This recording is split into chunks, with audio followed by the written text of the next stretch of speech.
దేశవ్యాప్తంగా గురువారం అమ్మ కోసం ఒక మొక్క కార్యక్రమాన్ని చేపట్టాలని కేంద్ర గ్రామీణాభివృద్ధి వ్యవసాయ సంక్షేమ మంత్రిత్వ శాఖ నిర్ణయించింది. ఇందులో భాగంగా మిర్యాలగూడ పట్టణంలోని సేజ్ గీతాంజలి పాఠశాలలో విద్యార్థులు మొక్క నాటారు.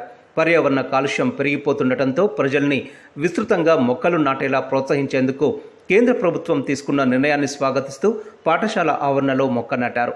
ఈ సందర్భంగా పాఠశాల కరస్పాండెంట్ శ్రీనివాసరెడ్డి, ప్రిన్సిపల్ రాధారాణిలు మాట్లాడుతూ చెట్ల ఆవశ్యకతను విద్యార్థులకు వివరించారు.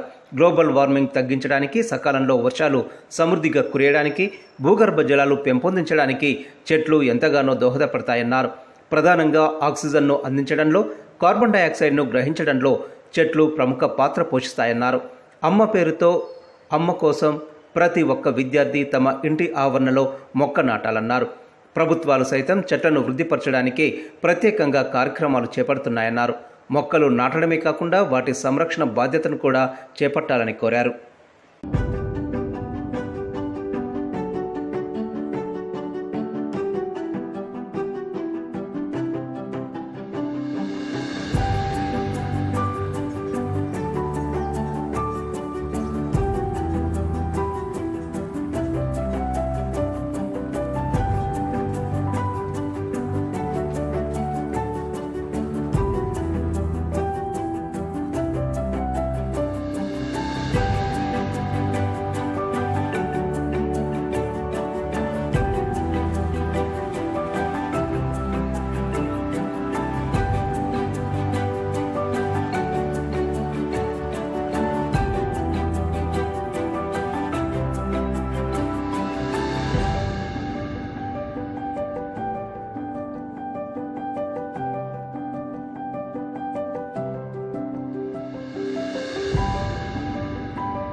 మిర్యాలగూడ పట్టణంలో ప్రముఖ Sage Geetanjali high school, Shantinagar, Miryalaguda మా స్కూల్ యాజమాన్యం తరఫున అమ్మ కొరకు ఒక మొక్క కార్యక్రమంలో భాగంగా మా హై స్కూల్ విద్యార్థుల చేత ఈరోజు మొక్కలు నాటించడం జరిగింది.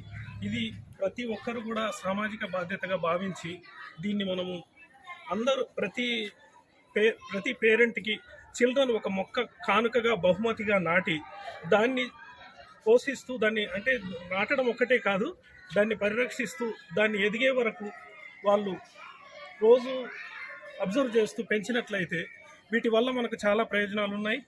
ఈ మొక్కలు పెంచడం వల్ల మనకు వాతావరణ కాలుష్యాన్ని నివారించవచ్చు. ప్లస్ ఈ ఎండలు విపరీతంగా పెరిగిపోతున్నాయి. ఇప్పుడు మనం గత 1 మంత్ నుంచి చూస్తున్నాము. జూలై, ఆగస్టు నెలలో కూడా విపరీతమైన ఎండలు ఉన్నాయి, ఎండాకాలంలో లాగా ఉన్నాయి. అందువల్ల ఈ మొక్కలు పెంచడం వల్ల మనము చాలా వరకు చల్లదనాన్ని, అంటే నీడనిస్తూ ఉంటాయి, అవి ఆక్సిజన్ ఇస్తూ ఉంటాయి, అన్ని రకాల మనకు ఉపయోగం ఉంది. కాబట్టి అందరూ కూడా ప్రతి ఒక్కళ్ళు ఇంటికి ఒక చెట్టు నాటినట్లయితే సస్యశ్యామలంగా ఉండి వర్షాలు బాగా పడతాయి, పొల్యూషన్ తగ్గిపోతుంది. చాలా వరకు మనం అన్ని రకాల నివారించి మన పట్టణాలని మంచిగా మనం గ్రీనరీగా తీర్చిదిద్దుకోవచ్చు.